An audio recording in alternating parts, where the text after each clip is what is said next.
Bonjour et bienvenue dans cette vidéo informatique. Je suis Wassim El Bakouri, un élève au centre BTS.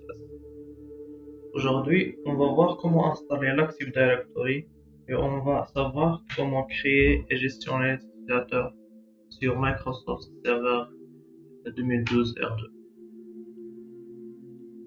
Donc, c'est quoi l'Active Directory?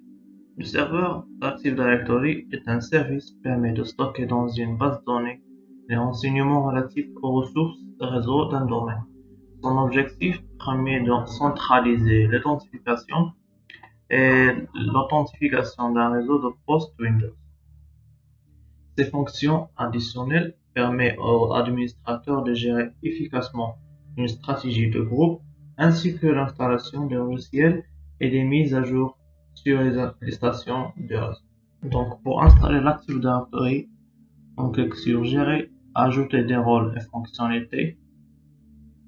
On clique sur Suivant, Suivant et Suivant.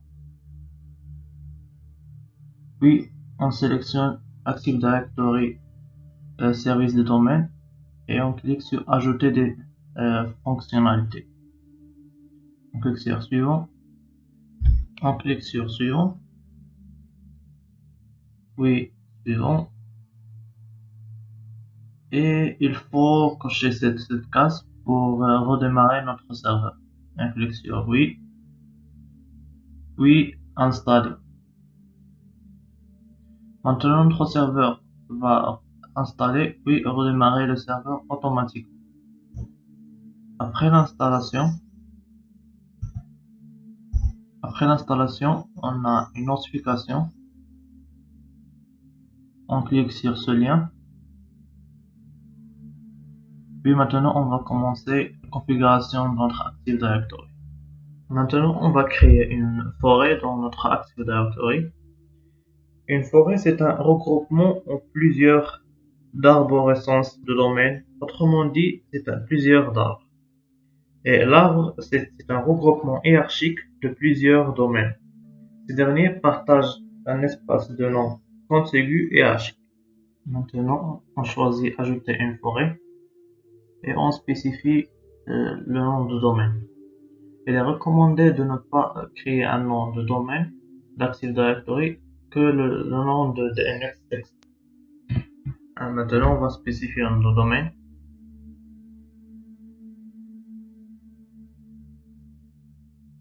Et on clique sur Suivant. Voilà, maintenant notre serveur se configure.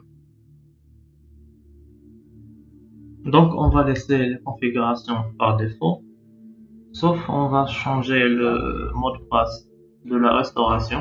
C'est très important pour faire une restauration à l'Active Directory à votre serveur.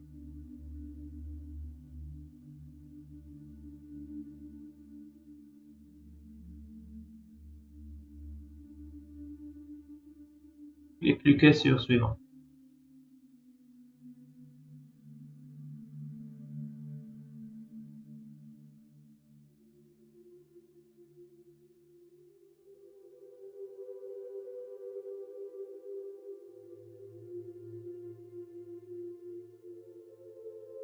Clique sur Suivant.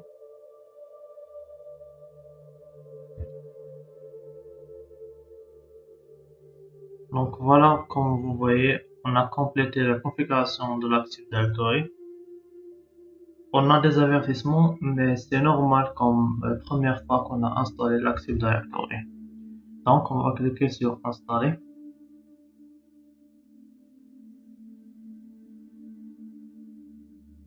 Donc après l'installation, le serveur va se redémarrer. Après l'installation, maintenant on a notre directory, le DNS. On va aller à le serveur local. Voilà notre domaine. Et ici, on a les outils pour configurer l'administration de l'Active Directory. Voilà, maintenant on va voir comment créer et gestionner un utilisateur sur l'Active Directory.